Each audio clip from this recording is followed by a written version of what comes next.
Shalom. యోహాను రాసిన మొదటి పత్రిక 2వ అధ్యాయము 9వ వచనము. 1 John chapter 2 verse 9. వెలుగులో ఉన్నానని చెప్పుకొనుచు తన సహోదరుని ద్వేషించువాడు ఇప్పటి వరకు చీకటిలోనే ఉన్నాడు. Anyone who claims to be in the light but hates a brother or sister is still in the darkness. లోకమునకు వెలుగు క్రీస్తు. Jesus is the light. క్రీస్తు మనలో ఉంటే ఖచ్చితంగా మనల్ని చూచేవారు మనలను కాక మనలో ఉన్న క్రీస్తును చూడగలిగే జీవిత విధానం మనకుండాలి. మన తోటివారు మనలో క్రీస్తు ప్రేమను చూడలేకపోతున్నారంటే మన భక్తి జీవితం కేవలం నామమాత్రమే. పేరుకు క్రైస్తవులుగా పిలువబడటానికి మనం పిలువబడలేదు.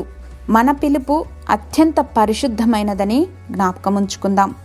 నీ శత్రువుని సైతం ప్రేమించమని చెప్పే యేసయ్య మాట మనకు గురిగా కలిగి జీవించాలి. క్రీస్తుకు పరిమళ వాసనగాను లోకమునకు వెలుగుగాను ఉండాలి.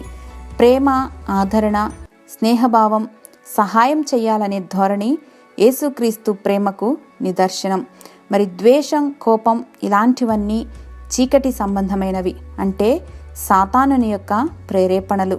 కాబట్టి వెలుగులో ఉన్నామంటే మనలో ఆ వెలుగు క్రియలు స్పష్టంగా కనపరచగలగాలి.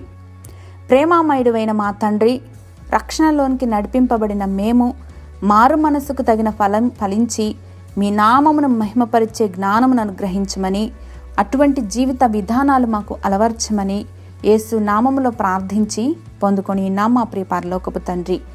ఆమెన్.